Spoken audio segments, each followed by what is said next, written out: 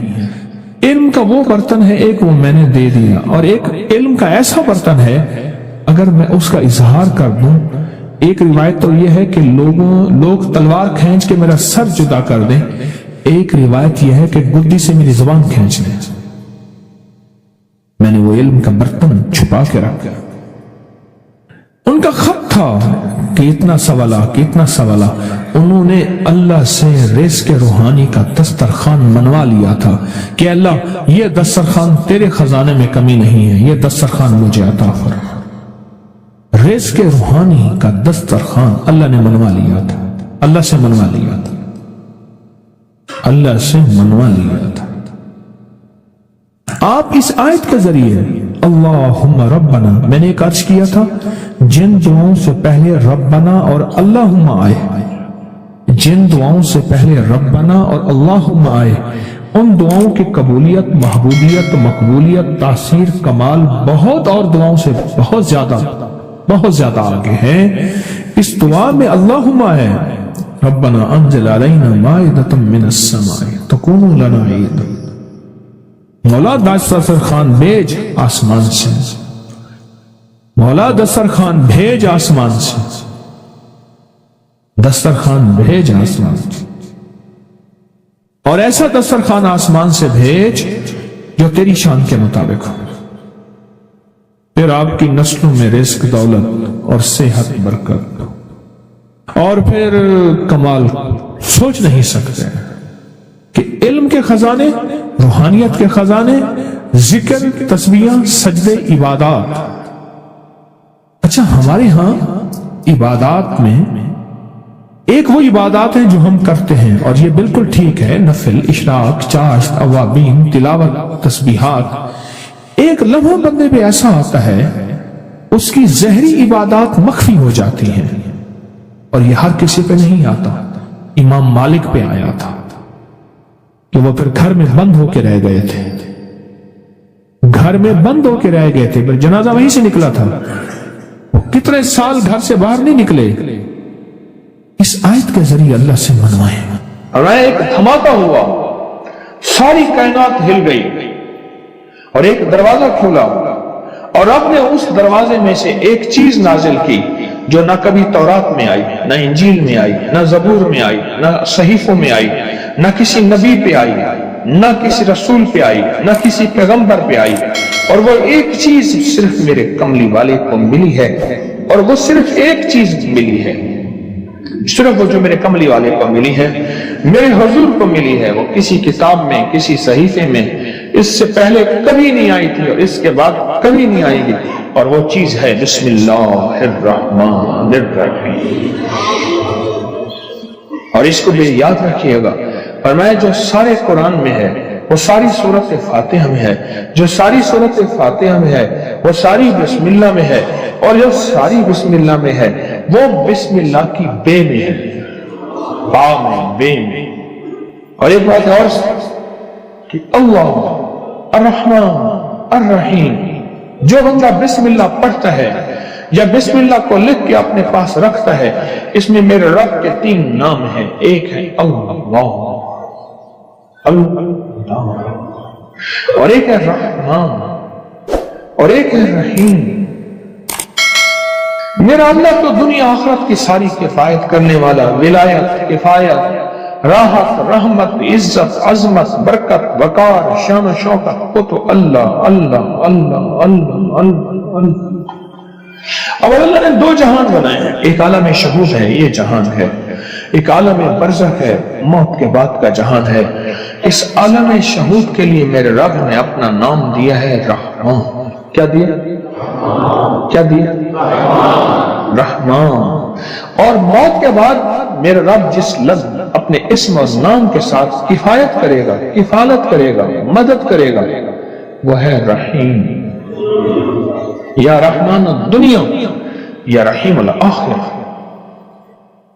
فرمایا اگر نام رحمان نہ ہوتا، غور سے سنیے گا، کملی والے کے دیوانے اور عاشق بیٹھے ہیں آپ، اگر فرمایا رب رحمان نہ ہوتا، نام رحمان نہ ہوتا، اللہ اپنے دشمن کو ایک لقمہ کیا، ایک قطرہ کیا، ایک پانی کیا، ایک سانس نہ دیتا۔ اپنے نہ ماننے والوں کو اگر رحمان نہ ہوتا، اس نام رحمان کی وجہ سے رب کا دشمن بھی پل رہا ہے، رب کا دوست بھی پل رہا ہے، اپنے بھی پل رہے ہیں، پرائے بھی پل رہے ہیں، غیر بھی پل رہے ہیں، سب پل رہے ہیں۔ کہتا ہے فرشتوں دے دو رزق کے دروازے، اچھا کوئی بات نہیں اور دے دو، میں انتظار میں ہوں اس کی توبہ، اس کے رجوع کا، کبھی تو مجھے سن لے گا، کبھی تو مجھے مان لے گا، کبھی تو میرے نیکوں اور اولیاء اور صلحاء کی محفل میں چلا جا کے توبہ کے دروازے کھلے ہیں، توبہ کر لے گا تو آنسو بہا لے گا۔ یہ صفت رحمان ہے، یہ صفت رحمان ہے۔ حضرت سلطان باہو رحمت اللہ علیہ دلی سے مرشد نے بھیجا، تربیت کر کر کے، کبھی سختیاں، کبھی نرمیاں، کبھی سمجھانا، کبھی پیار، کبھی محبت، یہ مرشد کی تربیت کا حصہ ہوتا ہے۔ اور وہ ہر مرشد چیک کرتا ہے، دیکھتا ہے کہ تربیت کے ہر مرحلے میں ثابت قدم ہے، بس فرمایا ٹھیک ہے اب جاؤ، اور راستے میں نا کسی سے بحث، مناظرہ، مجادلہ، مباحثہ، ڈسکس، الجھنا نہ کرنا۔ بھٹنڈا کے قریب آئے، بھٹنڈا شہر ہے انڈیا کا، بھٹنڈا، وہاں کے قریب آئے تو ایک جوگی بیٹھا تھا، اور اس جوگی کی نگاہ توجہ اس نے مجاہدے کر کر کے ایسی پائی، ایسے دیکھا نا سمجھ گیا کسی اللہ کے ولی کا بندہ ہے، اور اللہ کے ولی نے اس کو رنگ دیا ہے، اور اس نے اللہ کے ولی کی محفل میں ناگواریاں، سختیاں، نرمیاں سب کو برداشت کر کے کندن بن کے جا رہا، یہ تو ہزاروں کو تڑپا دے گا، لاکھوں کو تڑپا دے گا، لہذا اس سے یہ نسبت چھین۔ کیوں؟ جب دولت آتی ہے بندہ پھر اس وقت اس کا چین لٹتا ہے، جب تک دولت نہیں ہوتی فٹ پاتھ پہ بھی سو جائے تو لوگوں کو پتا ہے فٹ پاتھ پہ سویا ہوا ہے، کچھ ہے نہیں تو سویا ہوا، اگر کچھ ہوتا یہ کہاں سوتا؟ اس نے توجہ ڈالی، انہوں نے اپنے دل میں کیفیت محسوس کی، اور محسوس کیا کہ میرے دل کے اندر کا جو نور ہے نا اس میں تلاطم اور ہلچل مچی ہے، نور اور ہلچل مچی۔ اس میں انہوں نے کیا کیا؟ اس میں ذات کا تصور کیا اور اپنے ارد گرد صفت رحمان کا حساب کیا۔ غور سے سمجھیں، بچاؤ کا آج میں آپ کو ایک عمل بھی دے رہا ہوں، بڑا طاقتور عمل ہے، اور یہ حضرت سلطان باہو رحمت اللہ علیہ۔ اور سلطان باہو کیوں؟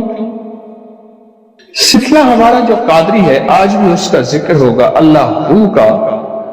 یہ اللہ ہو کی اتنی ضربیں لگاتے تھے، اتنی ضربیں لگاتے تھے، مرشد نے فرمایا کہ تو اللہ کے نام ہو کا بادشاہ بن گیا ہے، سلطان باہو۔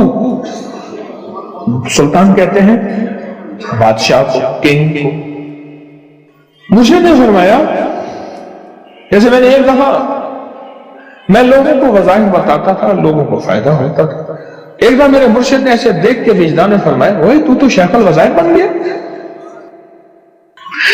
سلطان باہو، سلسلہ قادری میں، ہمارا سلسلہ قادری ہے، وہ ہو کے اوپر ضربیں لگائیں، آج بھی ہم ہو کہ ضربیں لگائیں گے۔ تو مرشد نے فرمایا کہ تو سلطان بادشاہ ہے ہو کا۔ انہوں نے کیا کیا؟ اس نے ذات کا تصور کیا اور صفت رحمان کو دائیں بائیں لپیٹ لیا۔ صفت رحمان، اللہ کے نام رحمان کا جو نور ہے اس کا دائیں بائیں اس کو اپنے حصار میں لے لیا۔ حصار میں لے کے نا انہوں نے کیا کیا؟ اس کو ایسے دیکھا اور کہا ہو، بس۔ یہ اس وقت ہوتا ہے جب کسی فقیر کی محفل میں بیٹھ کے وجد اور وجدان کے ساتھ اس کا استحضار کیا جائے، اس کو بار بار پڑھا جائے، اور پھر جب اس کی قبولیت، مقبولیت، محبوبیت ملتی ہے، پھر لفظ ایک ہی ہوتا ہے، ایک ہی ہو ہوتا ہے۔